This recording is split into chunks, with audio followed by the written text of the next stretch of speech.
La Terre. Notre Terre. Elle nous donne tous les éléments dont nous avons besoin pour survivre. L'oxygène, l'eau, la nourriture. Mais elle nous donne bien plus. Quelque chose qui nous échappe souvent et qui pourtant est essentiel à notre survie. Elle nous protège des attaques venant de l'espace, plus particulièrement de notre Soleil. La Terre possède un champ magnétique qui nous protège des radiations émises par le Soleil lors de grandes éruptions à sa surface, les vents solaires. Mais le champ magnétique terrestre s'affaiblit de plus en plus, le signe d'une inversion des pôles. Dans le passé, ce phénomène très étonnant a eu lieu à plusieurs reprises, mais l'homme moderne n'en a jamais vécu. Une question est donc à poser. En quoi l'inversion des pôles magnétiques aurait-elle un impact sur notre vie ?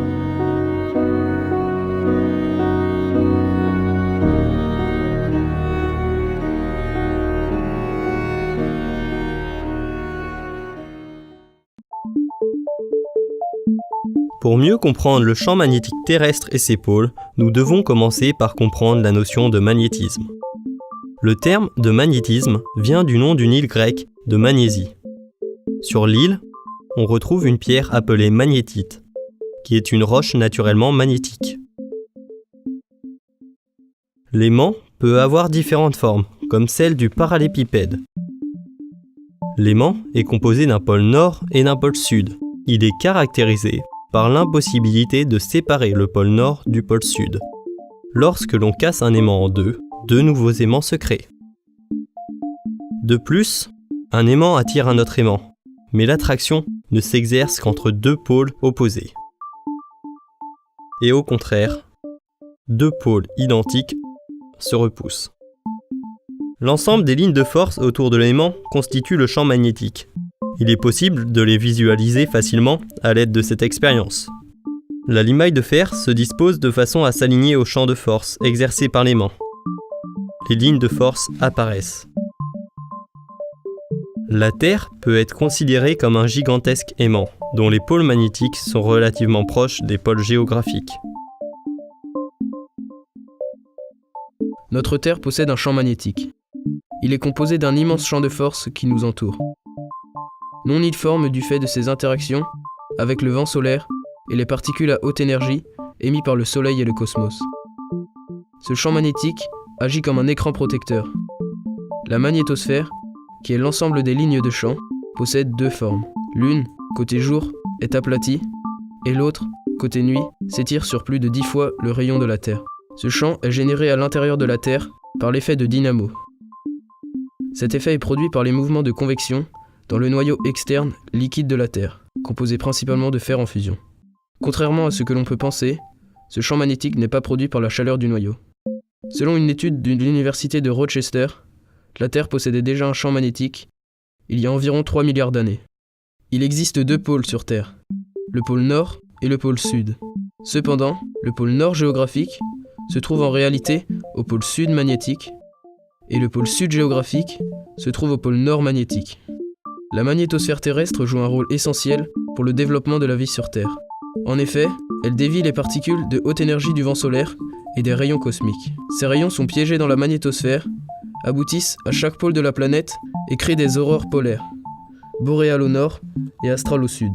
L'atmosphère terrestre a ainsi pu se maintenir au cours du temps et permettre le maintien de la vie sur Terre. Nous allons désormais vous parler des ceintures de radiation de Van Allen. Il s'agit de zones de la magnétosphère.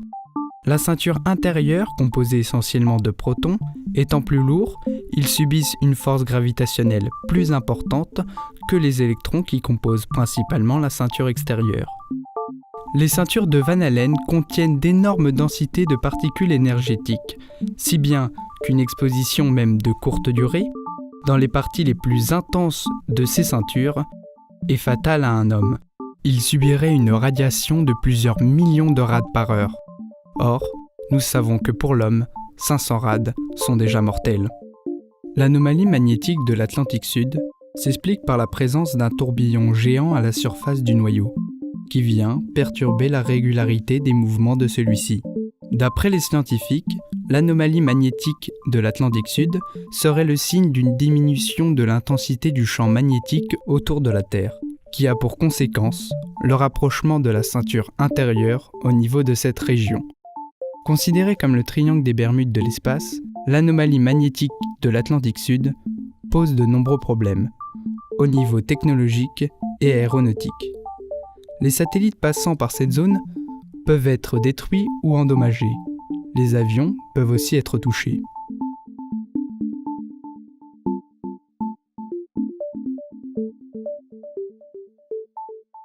L'inversion des pôles magnétiques est un phénomène lié directement au champ magnétique terrestre. Il correspond à un changement de polarité de ce champ lors des temps géologiques. Cette affirmation a été découverte en 1905 par Bernard Bruns, directeur de l'Observatoire du Puy-du-Dôme, à Clermont-Ferrand, en Auvergne. Il a découvert que les magnétites, contenus dans des coulées de lave, indiquent la direction du champ magnétique terrestre en se refroidissant. Il a déterminé que, à une époque donnée, ce champ était inversé. Quelques années plus tard, le géophysicien japonais Matsuyama fait la même découverte, mais sans convaincre la communauté scientifique.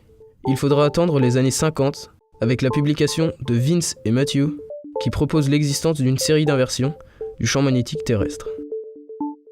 Il donne alors lieu à une chronologie. L'origine de ces inversions fait l'objet de nombreuses recherches, simulations numériques, expériences en laboratoire, pour pouvoir mettre en évidence l'organisation du champ magnétique durant une inversion. Gary Glasmeyer, professeur à l'université de Santa Cruz, en Californie, simule sur ordinateur le noyau terrestre, en rentrant dans un programme informatique toutes les données scientifiques connues sur le noyau en fusion.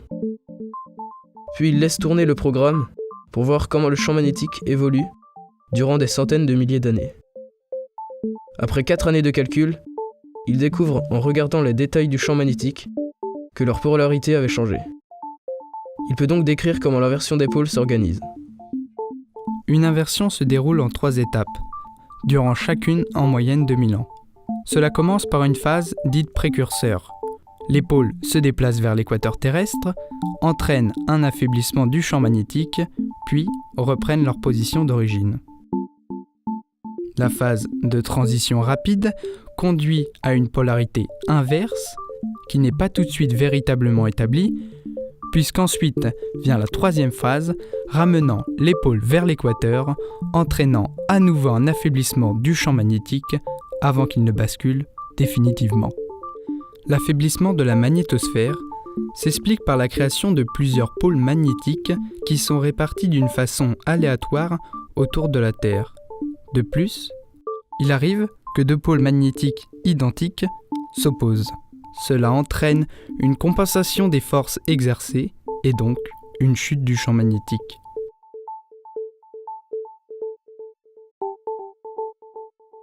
Les pôles magnétiques vont bientôt s'inverser, mais pour l'instant, ils ne font que se déplacer. Et oui, le pôle Nord se déplace, et l'on observe ces déplacements précisément depuis peu. La mission SWARM, lancée en 2013 par l'ESA, a pour but d'étudier le champ magnétique terrestre et ses variations. Pour cela, 3 satellites envoyés à des orbites et des altitudes différentes explorent les différentes sources de magnétisme terrestre. Une mission de 4 ans qui donne déjà de nombreux résultats, dont un qui nous intéresse particulièrement, la migration du pôle Nord magnétique. Sa position avait déjà été calculée par d'anciens satellites, mais sans précision. SWARM vient confirmer la poursuite de ces mouvements. En ce moment, il remonte vers le nord géographique en se rapprochant de la Sibérie. D'après une récente étude, plus de 7 à 10 milliards d'espèces différentes d'êtres vivants vivraient sur Terre. Quelles seraient les conséquences de l'inversion des pôles magnétiques sur ces différentes espèces ? L'homme ne se sert pas directement du champ magnétique de la Terre. Il ne possède aucun organe pour percevoir cette force magnétique. Mais nous l'utilisons par le biais de différents instruments pour se repérer dans l'espace, par exemple avec une boussole. Nous en sommes donc indirectement dépendants. L'affaiblissement de la magnétosphère lors de l'inversion des pôles magnétiques entraînera donc une protection diminuée contre les vents solaires sur l'ensemble de la surface de la Terre. Les effets seront comparables à ceux observés dans la zone anomalie magnétique de l'Atlantique Sud. Ceci pourrait être très dangereux pour les êtres vivants sur Terre si une importante tempête solaire a lieu pendant l'inversion. Être exposé à des rayons cosmiques peut interférer avec l'ADN et entraîner un cancer. Mais pour l'instant, aucune correspondance n'a été faite entre l'inversion des pôles et une extinction massive dans le passé. Par ailleurs, il ne reste pas moins très difficile de prévoir les risques encourus. Certains êtres vivants possèdent une capacité leur permettant de détecter le champ magnétique de la Terre, souvent appelée la magnétoréception ou la magnétoception. Certains d'entre eux l'utilisent pour chasser, comme le renard roux, ou migrer, comme les oiseaux migrateurs, ou les pigeons voyageurs, ou simplement se déplacer, comme les chauves-souris, les rats, les taupes. Pourtant, après 40 ans de recherche, aucun scientifique n'a réussi à identifier un récepteur sensoriel. Et la zone de traitement de l'information au niveau du cerveau semble très difficile à identifier. Il nous est très important de connaître l'emplacement exact des pôles magnétiques par rapport aux pôles géographiques, pour nous permettre de nous déplacer très précisément, ou encore réaliser des forages très précis dans l'industrie pétrolière. L'homme sera privé de ce champ magnétique s'il s'affaiblit trop lors d'une inversion. Cependant, les satellites seront toujours en fonctionnement. Nous pourrons donc nous repérer grâce aux puces GPS présentes dans les différents objets connectés. Il ne faut pas perdre à l'idée que l'inversion des pôles magnétiques entraînera une baisse de la protection exercée par le champ magnétique, et donc, les premiers touchés seront les satellites. Mais seuls les plus anciens satellites risquent d'arrêter de fonctionner en cas de radiation supérieure à laquelle ils ont été construits pour résister. De plus, suite à une inversion complète du champ magnétique, le nord deviendra sur une boussole le sud. Plus le moment de cette inversion approchera, plus le champ magnétique faiblira, et plus les rayonnements cosmiques pénétreront dans l'atmosphère terrestre. La vie sur Terre aura certainement à souffrir de la baisse du champ magnétique, mais elle trouvera un moyen d'y survivre. Aujourd'hui, nous surveillons grâce à la mission SWARM l'évolution de la magnétosphère pour essayer de prévoir une inversion. Sur Terre, la vie changera, la Terre sera davantage exposée aux radiations mortelles. C'est dans le ciel qu'apparaîtra le seul signe visible de l'affaiblissement du bouclier. On verra sûrement des aurores polaires partout sur Terre, y compris dans les régions équatoriales. Sans la magnétosphère, la vie sur Terre, telle que nous la connaissons, n'existerait pas, et notre Terre serait comparable à la planète Mars, car nous savons qu'il y a eu dans le passé un champ magnétique sur Mars. Une dernière question reste à se poser. Quand est-ce qu'aura lieu la prochaine inversion des pôles magnétiques terrestres ?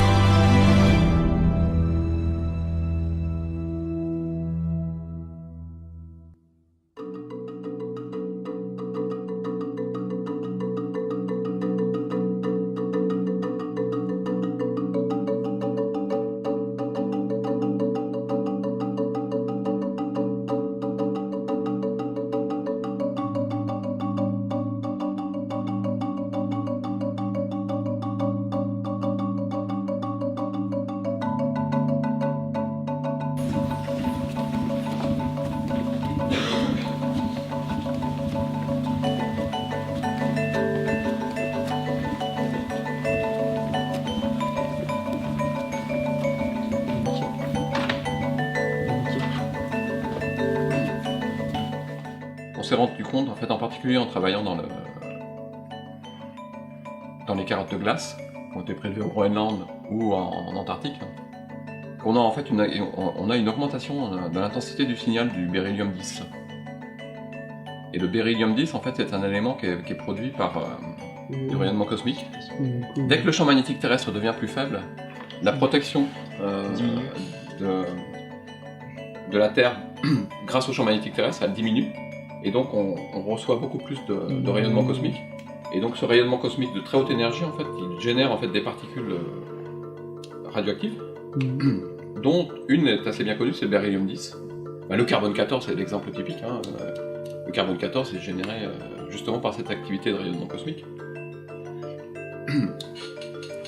Et on voit qu'en fait, vers 41 000 ans, dans les carottes de glace, on a une augmentation significative de l'intensité du beryllium.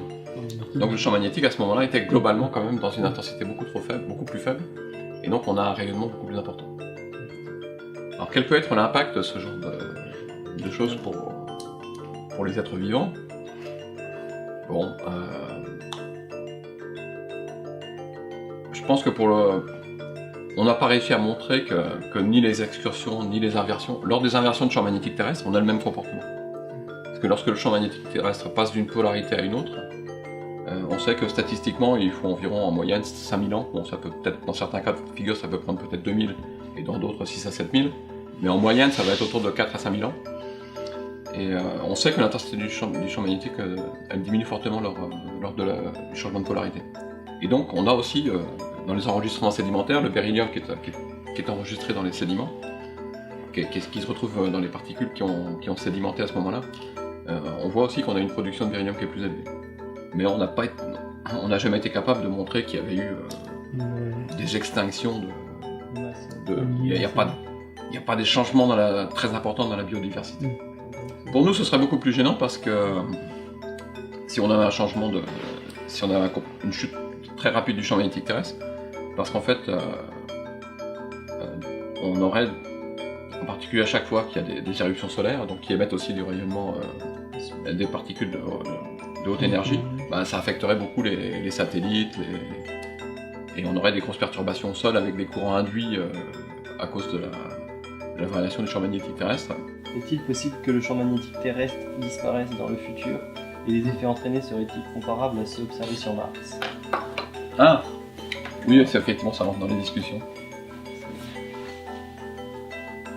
Alors déjà, qu'ils disparaissent, c'est peu probable. Parce je crois qu'ils ont observé quand même que le noyau se refroidissait, non?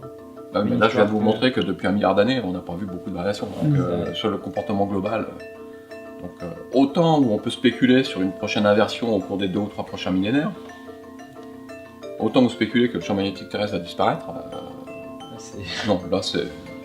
Vous avez vu que toutes les données ont plutôt tendance à montrer que le champ magnétique terrestre sur les dernières centaines de millions d'années, c'est quelque chose qui est quand même un comportement relativement stable. On n'a pas de période dans l'histoire géologique où il disparaît. En tout cas sur le milliard d'années, on n'en a pas. Donc je crois que la réponse c'est que sur les prochains millénaires, non, sur les prochains millions d'années, je dirais que non. Dans 500 millions d'années, effectivement, c'est peut-être du possible. Mais pour le moment, on n'a rien qui permette de le montrer.